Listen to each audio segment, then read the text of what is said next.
Je devrais parler, en tout cas Messeka devrait parler des aspects juridiques et politiques avec une question précise, a-t-on tenu compte des femmes?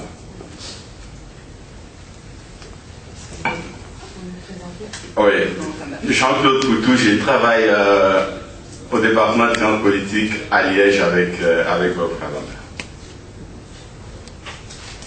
Voilà, donc j'ai commencé par le plan de la présentation. Je vais faire une petite actualité du sujet qui va être provocatrice mais à fond. Je vais relever les aspects juridiques qui ont été déjà présentés, qui se trouvent dans les documents qu'on a tous reçus, donc je ne vais pas m'attarder dessus. Je vais insister sur quelques aspects politiques, puis dans ma conclusion, j'essaierai en tout cas de répondre à la question a-t-on tenu compte des femmes ou pas. Alors, actualité, groupe des sages. Les femmes se plaignent, on a aujourd'hui la première femme sage de la RDC, c'est une femme. C'est pas une belle avancée? Le Parlement a mis en place un groupe des sages, il se trouve que la présidente de ce groupe, c'est Madame Jeannette Kabila. Voilà une femme sage en RDC. C'est une belle avancée, je disais, après cette désignation par l'ensemble des parlementaires, donc les 453 hommes et 48 femmes du Parlement ont désigné par consensus Jeannette Kabila, la présidente du groupe des sages. Et j'ai lu un article le lendemain, je pense du potentiel ou du phare, qui disait une injustice a été commise parce que sur les 35 commissions au Parlement, jusque-là, une seule commission était dirigée par une femme, maintenant on a une femme présidente du groupe des sages, les femmes sont à l'honneur. Voilà. Femme groupe des sages.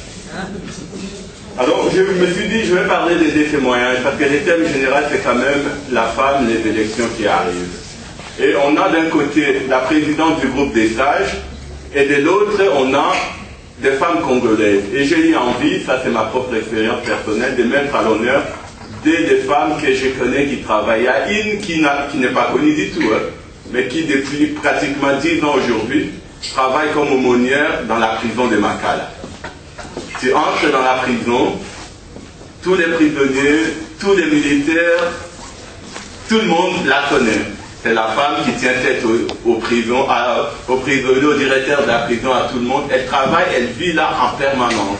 Elle arrive de 8h, elle y reste jusqu'à 15h, 16h pour rentrer chez elle. Et tous les jours de la semaine, elle est présente, elle est là. Et combien de prisonniers sont passés par elle pour obtenir une aide quelconque, pour recevoir à manger, pour faire quelque chose.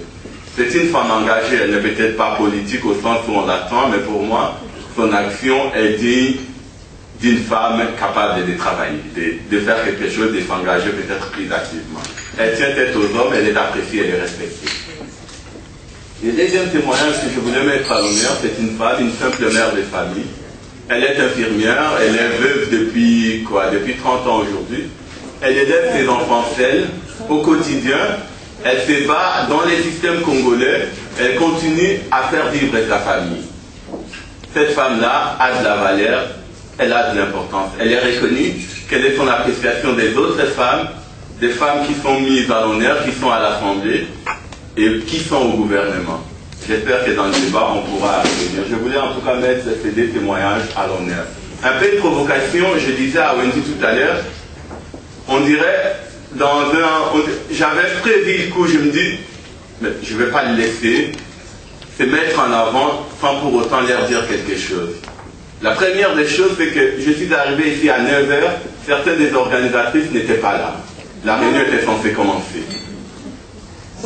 On a commencé avec 30 minutes de retard, mais il fallait d'abord chanter parce qu'on est au Congo, allez, on chante, et puis avant de commencer la réunion. Bon, c'est bien, mais si on veut changer les choses, il faut peut-être aussi commencer par changer là. On a parlé des poids des traditions ici tout à l'heure, c'est aussi ça qui se perpétue et qui continue. La femme, c'est d'être forte, elle va être engagée, elle va être représentée, elle veut aussi quelque part se remettre en question, changer certaines choses. On ne l'a pas dit, mais quelqu'un parlait tout à l'heure de la femme qui est utilisée comme élément de mobilisation. Ben c'est quoi? C'est les chants, c'est la danse. Et souvent ils le font pour les hommes. C'est bon, mais pour quelle importance et pour quelle finalité?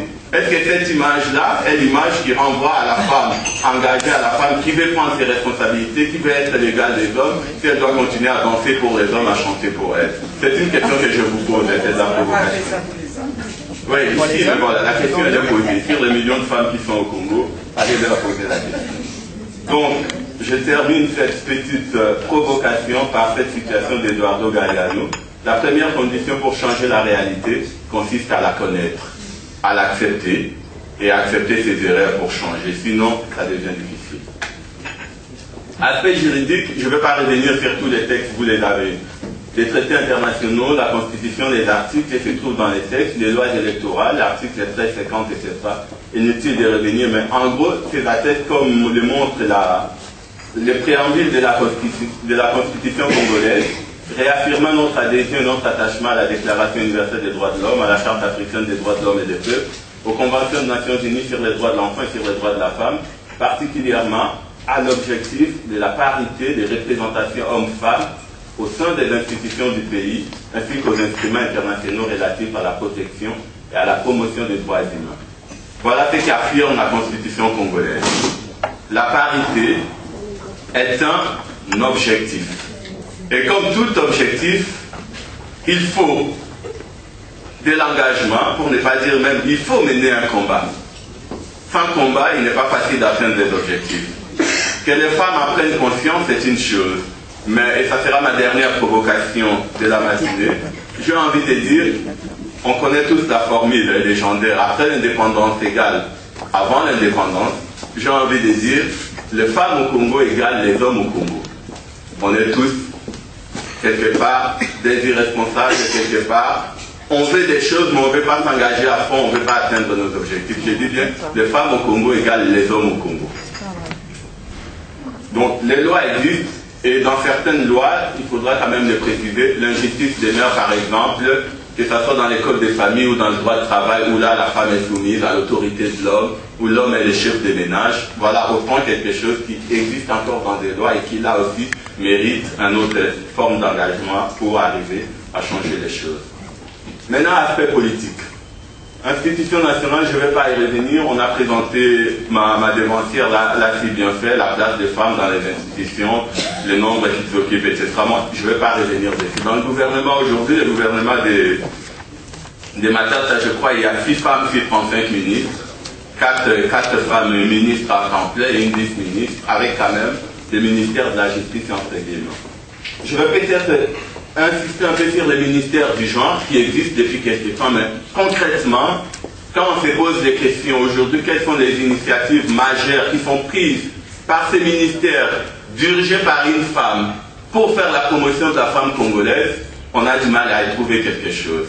La première chose qui est sans doute, qui est un élément, on peut dire à encourager, c'est qu'il y a eu cette année le premier rapport publié par le ministère du genre sur la situation de la femme au Congo, avec des constats de la situation actuelle que tout le monde a décrit. En tout cas, il n'y a pas de différence. Les mêmes constats à faire que Firefek vient de faire ou qu'on entendra tout au long de la journée, que ce soit les problèmes traditionnels, les problèmes culturels, les lois injustes, le manque de volonté. Oui, les constats est fait.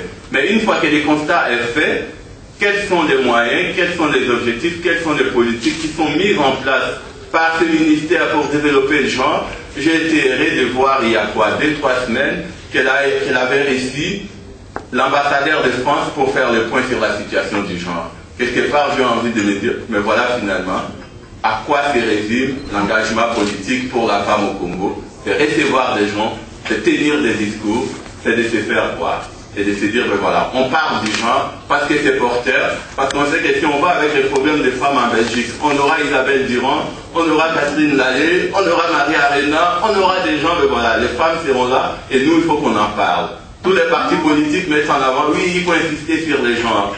La société civile au Congo, il y a des ONG qui sont spécialisées sur les genres. Mais quand on voit concrètement, pratiquement, leurs implications pour la femme congolaise, on a le droit de se poser des questions. Finalement, on va y revenir. Dans les partis politiques, je ne vais pas y parler, quelqu'un l'a dit tout à l'heure, les partis politiques au Congo, c'est de la coquille vide. Donc là, il y a quelque chose à faire. Société civile, on l'a assez dit, la même chose.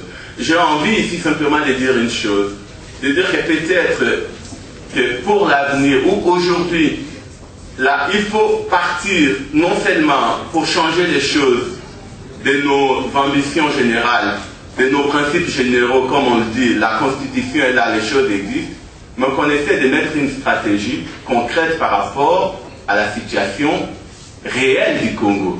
Quels sont les acteurs au Congo actuellement qu'on peut toucher pour faire évoluer la situation de la femme? Awepa a dit tout à l'heure que partout les femmes ont des postes de responsabilité parce que des quotas existent.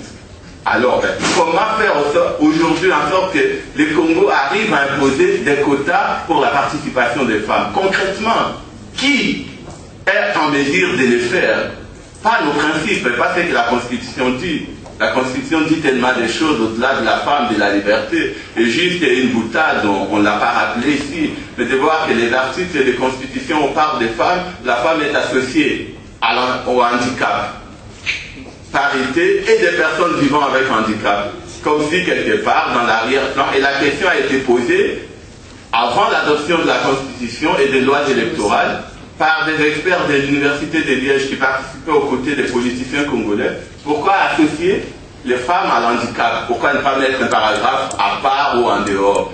Et de la part des députés, certains l'ont dit sans penser, mais s'il y a une différence réellement entre une femme et un handicap?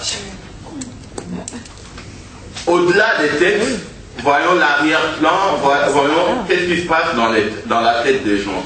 Aujourd'hui, si vous voulez promouvoir la femme, cherchez à trouver dans les contextes congolais, dans l'environnement congolais tel qu'il est aujourd'hui, tel que les décisions sont prises aujourd'hui, qui sont les bonnes personnes.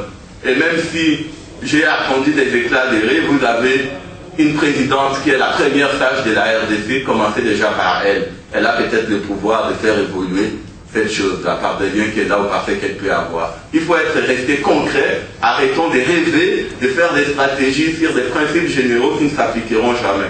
Essayons de faire avancer les choses concrètement. Vous voulez comment mettre la femme à l'honneur pour les élections? Trouvez des gens qui ont les moyens et le pouvoir de les faire au Congo actuellement. La stratégie, les moyens, je vous les laisse. Voilà quelque chose que je peux dire. Maintenant, volonté politique ou inutile. Pour répondre à la question, est-ce qu'a-t-on tenu compte de la femme? Je dis volonté politique, puisque les textes le disent, ou simplement une vision parce que c'est porteur. Aucun bailleur de fonds n'accepterait de discuter avec les gouvernements congolais, avec les programmes congolais, s'il n'y a pas mention de tenir compte des genres dans les textes ou dans les projets. Ça, c'est une réalité. Il faut le faire. Si on ne le fait pas, on n'aura rien. Les textes, on tient compte du genre dans tous les programmes. Alors, est-ce que les bailleurs des fonds vont après au-delà pour savoir comment ça se met où? Ils se limitent au texte. Donc finalement, au lieu d'une volonté politique, je parlerai plutôt d'une illusion ou plutôt de poudre aussi. Il faut le faire parce qu'il faut le faire, parce que c'est dans la mode finalement. Alors, femmes et élections, je ne vais pas revenir parce que le constat a été fait. Il y a un problème qui est réel aussi. On en parlait, manque de solidarité des femmes, mais moi je vais rester terre à terre. Pour les politologues que j'ai ici, il faut utiliser les mots, les vrais mots, pas les habiller. Je dirais même, plus que manque de solidarité, jalousie entre les femmes. Une jalousie horrible, une jalousie parfois atroce. Au risque de se dire, la cause de la femme n'existe pas. Pourquoi elle n'est pas moi? Pourquoi cette femme-là n'est pas une autre? Et ça, c'est fondamentalement, c'est un problème qui est réel. Il faut en parler, il faut en tenir compte. La question du genre et de parité, on peut dire ce qu'on veut. Je reviendrai tout à l'heure. C'est vrai qu'on peut insister, mais il ne faut pas se limiter uniquement à penser qu'il suffit d'avoir 50% des femmes au Parlement pour que la cause de la femme évolue. On va y arriver tout à l'heure. L'engagement de la femme, écoute, je ne suis pas une femme, mais c'est votre engagement. Mais j'ai envie de dire, l'engagement de la femme ne peut avancer qu'avec l'engagement des hommes à côté. Si vous continuez si les discours pour faire évoluer la femme continuent à dire que la femme, sans les hommes, vous braquerez les hommes, ils sont un peu moins de la moitié de la population, mais c'est quand même, jusqu'aujourd'hui, 90% de ceux qui ont le pouvoir. Vous avez d'autres armes pour toucher les hommes, essayez d'utiliser ces armes-là. La vraie réalité pour avancer. Le poids de la tradition, je ne veux pas y revenir. Voilà.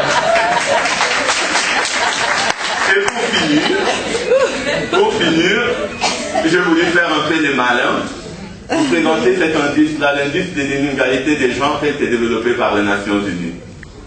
5 indicateurs qui permettent aux Nations Unies d'apprécier la situation de la femme et dans 3 dimensions différentes.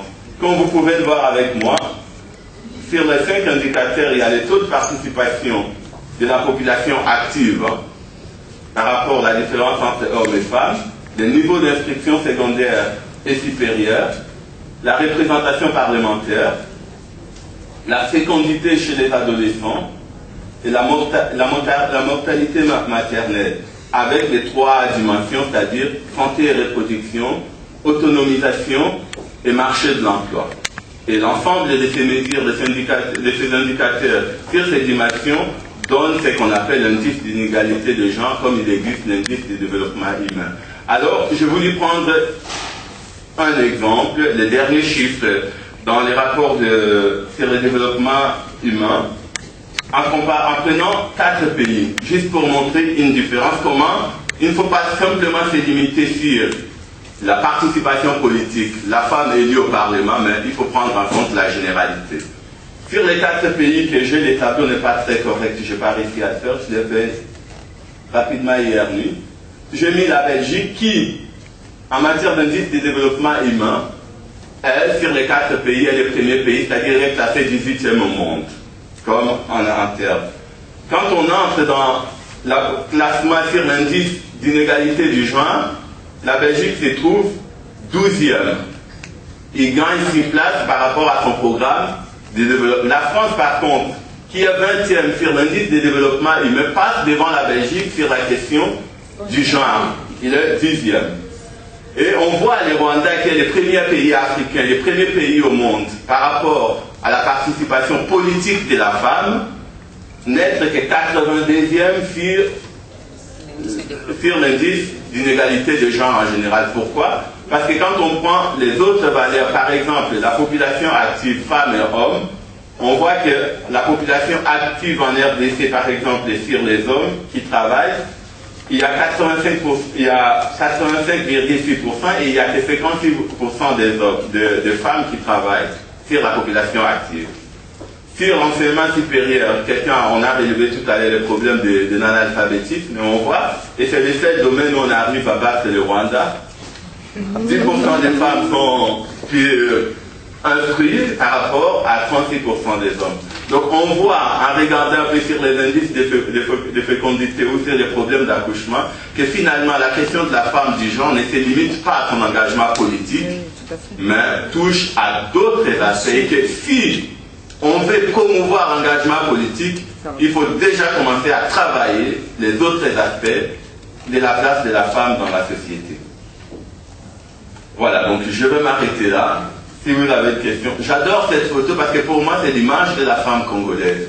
Cette femme qui souffre, qui travaille, qui s'engage, qui est la réelle et qui n'arrive pas ou à qui on ne permet pas de développer toutes ses capacités pour être à côté de l'homme, avec l'homme, pour changer le Congo. Voilà, je vous remercie.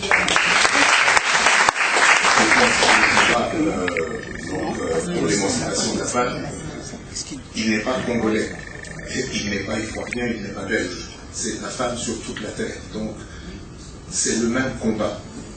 Et donc, quand on dit, même comme Mme William s'est excusée en disant j'ai pas l'expérience congolaise, j'ai l'expérience de femme, je l'espère en tout cas. et que donc son combat, même dans un village du Haut, il est le même que celui du village du Maniema, sauf que bien entendu dans le Haut, il a certainement l'électricité de voiture. Et que donc, en fait, un peu comme on l'a vu avec les droits civiques aux États-Unis, où il s'était dit, tant que nous nous battons au niveau national, on ne s'en sortira jamais. Et que donc le combat doit être porté au niveau international. À ce moment-là, on va nous entendre. Donc, vous avez souvent parlé de solidarité ici. Oui, j'aurais aimé voir beaucoup de femmes se rendre en Tunisie, voire en Égypte aussi, pour pousser que les femmes se présentent, non pas quand c'est déjà terminé, mais qu'elles se présentent, qu'elles se battent, et que, en fait, qu'elles fassent l'effort de ne pas voter comme M. Curé. Or, hélas, donc un peu au niveau mondial, on en est là. Oui, donc on vote comme M. Curé. Donc, moi, je vous inviterai à faire une sorte de révolution. C'est une question de civilisation, finalement. Tout changer, tout changer. Vous avez dit vous-même tout à l'heure, vous allez à nous pas pour qu'elles votent à gauche ou à droite ou au centre, mais votez femmes. Donc, votez femmes, finalement. Vous avez quand même le bulletin en main. Votez femmes, et ça changera. Ce que la communauté internationale peut faire, sans que ce soit considéré comme de l'ingérence, parce que c'est ça aussi tout le problème des relations, évidemment, avec les pays du Sud, ou même avec les pays de l'Est ou ailleurs, c'est dire, ok, on continue la coopération, et on met une série de règles. Mais il ne faudrait pas couper les vifs de la coopération non plus, parce que la coopération doit aller directement au peuple et à la souffrance de ce peuple. Il ne faudrait pas dire, ben, vous n'avez pas mis les quotas, on coupe toute la coopération en matière de santé. C'est aussi dangereux. Donc c'est vrai que c'est difficile d'avancer sur tous ces points de vue-là, même si on doit être exigeant au niveau international. Je dis toujours que c'est tellement facile d'aller gueuler au Parlement chez nous en disant « Eh bien, il n'y a qu'à arrêter alors toute la coopération avec le Congo, puisque... » Et quoi? Et il n'y aura plus de soins de santé pour les Congolais, il n'y aura plus de maternité pour les femmes. Voilà, et donc dans les paroles c'est facile, hein. Moi je peux aller gueuler là dans 10 minutes, mais il faut quand même essayer de voir comment arriver le mieux possible et le plus possible, et avec les forces évidemment du pays, ça j'en suis convaincue. Avec que les forces des Nations Unies, on ne va pas y arriver. Oui, ça c'est vrai. Merci. Vous savez, je vais prendre un autre débat. On a, ça fait 15 ans qu'Arine le sait parce qu'elle était à l'initiative. On travaille sur la taxe sur la transaction financière. Ça fait 15 ans au niveau national qu'on travaille sur cette réalité-là. Au niveau global, on n'y est pas encore. On a vu le G20 qui vient de décider. Non, on n'ira pas. Mais entre-temps, on a avancé au niveau belge, on est en train d'avancer au niveau européen, et on finira par l'avoir au niveau mondial, je l'espère. Mais si on avait attaqué au niveau mondial, on n'aurait jamais avancé. Jamais, jamais, jamais, parce qu'on n'aurait pas convaincu les mentalités, parce qu'il s'agit là aussi de travailler les mentalités. Et les mentalités, vous ne les travaillez pas au départ de l'ONU, vous les travaillez au départ du local. Et donc je pense que cette notion de pouvoir faire toute la chaîne avec des représentants au niveau international et des représentants au niveau local qui défendent les mêmes choses, et c'est là que je trouve que les structures de partis sont importantes. Vous savez, quand le Parti Socialiste, et on ne va pas faire de la propagande, a dit « je défends le droit des femmes », ok, on va faire des quotas, on va faire un certain nombre de choses. Quand on est venu avec les quotas dans les conseils d'administration, ben, nous, c'était dans notre programme, c'était fait. D'autres ont dit, je défends le droit des femmes, mais pas jusque-là. Alors on a trouvé tous les arguments pour dire que c'était embêtant au niveau des entreprises. Est-ce qu'on va trouver les femmes compétentes dans les conseils d'administration pour les entreprises? Les mêmes arguments qu'au niveau politique. Hein. On nous a donné les mêmes arguments. Est-ce qu'on va trouver les femmes compétentes en politique? Moi, je dis toujours aux hommes, quand il s'agit de trouver la femme, il ne vous faut pas des radars. Hein. Vous la trouvez sans problème. Sauf quand il faut lui donner quelque chose. Mais, et donc je dis, faites la même chose que quand vous la cherchez normalement. Ben, vous allez voir, vous allez la trouver.